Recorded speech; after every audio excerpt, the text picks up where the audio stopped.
بسم اللہ الرحمن الرحیم. ویلکم ویورز پروگرام 180 ڈگری کے ساتھ. میں ہوں احمد پرویز.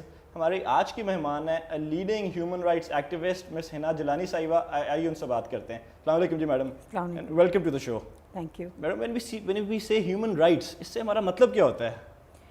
اس سے ہمارا مطلب وہ مخصوص حقوق ہوتے ہیں جو ہر انسان کو ایک انسانیت کے ناطے سے وہ اس کا حقدار ہوتا ہے.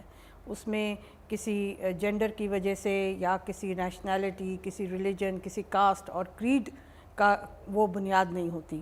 یعنی یہ یونیورسل ہوتے ہیں، ہر انسان یہ لے کر پیدا ہوتا ہے. نہیں لیکن کوئی یونیورسلی ایکسیپٹڈ سٹینڈرڈز بھی ہیں جن کے اگینسٹ ان کو میجر کیا جا سکتا ہے یا میجر کرتے ہیں؟ جی، یونیورسلی ایکسیپٹڈ سٹینڈرڈز بھی ہیں اور وہ ڈیولپ ہوئے ہیں ایک کلیکٹیو وزڈم سے دنیا کی پوری نیشنز کے، اور ان کو یونائٹڈ نیشنز نے ان کو ایک مسودے کی صورت میں پیش کیا ہوا ہے. اور یہ مگر کسی ایک ادارے یا کسی ایک نیشن کے سٹینڈرڈز نہیں ہیں، یہ جیسے میں نے کہا کلیکٹیو وزڈم سے آئے ہیں. تو بٹ پاکستان کدھر اسٹینڈ کرتا ہے ان کمیونٹی آف نیشنز جہاں پہ provision and protection of human rights میں اگر ہم بات کریں؟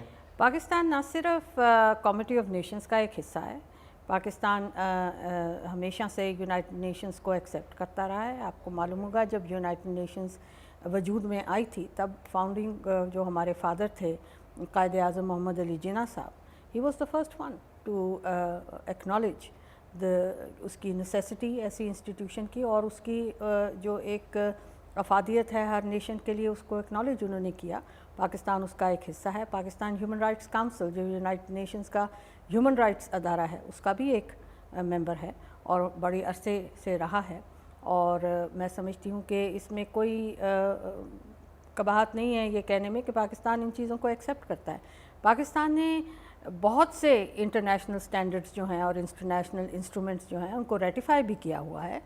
اور more recently in the past few years جو مین کووننٹس ہیں انسانی حقوق کے، ان پر پاکستان نے دستخط کیے ہیں اور ان کو ایکسیپٹ کیا اور پاکستان کی ایک انٹرنیشنل اوبلیگیشن کے طور پر ایکسیپٹ کیا ہے. بٹ یو این کوئی رینکنگز کوئی اپنی رینکنگز بھی ایشو کرتی ہے کہ یہ countries are more effective in providing human rights یا یہاں پہ ان کی پروٹیکشن نہیں ہے؟ کرتی ہے، لیکن اس رینکنگ کا سسٹم کوئی کنٹروورشل یا وہ ایڈورسیریل نہیں ہوتا.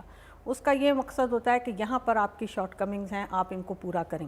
اس کے لیے ریکمنڈیشنز دی جاتی ہیں. اس کا ایک پورا پروسیس ہے جس کو ایک یونیورسل پیریوڈک ریویو کی پروسیس کی صورت میں یونائٹڈ نیشنز نے انسٹیٹیوٹ کیا. یعنی ہر ملک جو ہے بغیر کسی سلیکٹیو پروسیس کے اس کو یہ اب اوبلیگیشن ہے کہ وہ اپنی ہیومن رائٹ سچویشن کو یونائٹڈ نیشنز کے سامنے خود پریزنٹ کرے، اور پھر اس میں جہاں خامیاں ہوتی ہیں وہاں پر پھر ان کو اٹینشن دلوائی جاتی ہے کہ یہاں پہ آپ معیار سے کم ہیں، یہاں پہ آپ کو معیار پر آنے کے لیے کیا کیا اقدامات کرنے کی ضرورت ہے. بٹ لیکن پاکستان دیکھیں ہم کن کنٹری سے کن سے ہم بہتر ہیں اور ہم کن سے ہمارے برے حالات ہیں، تاکہ لوگوں کو ہر پرسپیکٹیو ایک لوگوں کو مل سکے. دیکھیے ہمارے ملک میں بہت سی پرابلمس ہیں، اور یہ پرابلمس ضروری نہیں کہ ان کو ریٹنگز کے حساب سے دیکھا جائے. ہر ملک انسانی حقوق کی پیروی اس لیے کرنا چاہتا ہے کہ وہ اپنے لوگوں کے لیے اچھائی کرنا چاہتا ہے، اپنے لوگوں کو سہولیات دینا چاہتا ہے، ان کی ہیومن ڈگنیٹی کو ریکگنائز کرنا چاہتا ہے. یہ کوئی کمپٹیشن نہیں ہے. آپ کا اچھا چلیں، آپ کا کام آپ کی زندگی میں بڑا فوکس رہا ہے آن ویمنز رائٹ. اس کی وجہ کیا ہے؟ کیا آپ ایک خود خاتون ہیں، ایک کوئی سافٹ اسپاٹ ہے خواتین کے لیے، یا you feel that they are the most vulnerable segment of society? دیکھیے میرا ایک تو فوکس خواتین صرف نہیں رہا. میں بنیادی طور پر ایک وکیل ہوں اور ایک ہیومن رائٹس لائر ہوں، اور اسی طرح سے ایک ہیومن رائٹس ایکٹیوسٹ ہوں. اس میں میرے فوکس میں بچے بھی رہے ہیں، بچوں کے حقوق رہے ہیں، مائنورٹی رائٹس نہیں ہیں، اور ویمنز رائٹس نہیں ہیں. ایک وقت ایسا آیا تھا کہ جہاں پر ایک فوجی حکومت نے اپنی لیجیٹمیسی کے لیے ایسے اقدامات کیے تھے جو خاص طور پر عورتوں کو ٹارگٹ کر رہے تھے.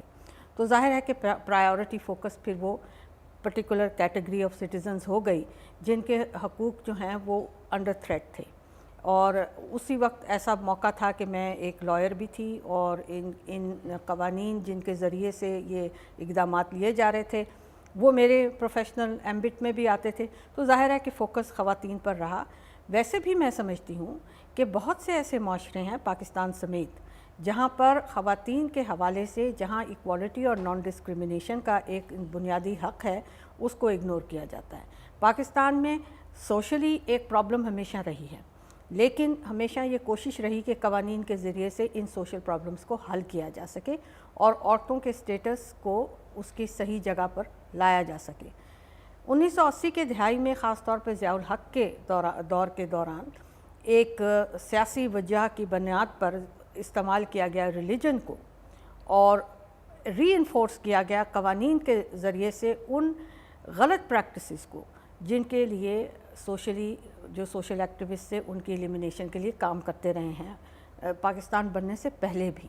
آپ حدود آرڈیننس کا ذکر کر رہی ہیں؟ میں حدود آرڈیننس کا اور اس سے منسلک بہت سی لیجسلیشن کا ذکر کر رہی ہوں، لیکن لیجسلیشن سے زیادہ جو پالیسی ہوتی ہے اور جو مائنڈ سیٹ بنا دیا جاتا ہے، ایک انڈاکٹرینیشن، ایک پروپیگیشن اور غلط قسم کے آئیڈیلز کے حوالے سے اس سے نقصان پہنچا عورتوں کو۔ اچھا، میں یہ کچھ فگرز میں میڈم پڑھ رہا تھا، یہ عورت فاؤنڈیشن کی ایک رپورٹ تھی کہ جی خواتین کے اوپر تشدد کے cases last year over about سے 8600۔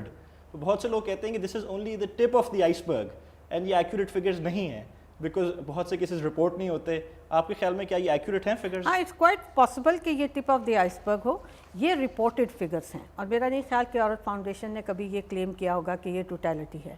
ہمیشہ جو رپورٹڈ کیسز ہوتے ہیں ان کی بنیاد پر اسٹیٹسٹک سامنے آتی ہے، کیونکہ اس قسم کے تشدد جس کا ذکر ہم عورتوں کے حوالے سے کریں یہ زیادہ تر پرائیویٹ ڈومین میں ہوتے ہیں اور ایسا کوئی اسٹیٹسٹیکل ڈیٹا موجود نہیں ہوتا کہ پریسائز اور سائنٹیفک نمبرز دیے جا سکیں۔ لیکن اگر آپ دیکھیے، اگر ٹپ آف دا آئس برگ ہے اور 8000 کیسز آپ نے دیکھے ہیں تو یہ بہت بڑا ایک نیچرل ڈیزاسٹر میں ایسے فیٹیلٹیز اور ایسی قسم کے انسیڈنٹس آتے ہیں، آپ خود سوچئے۔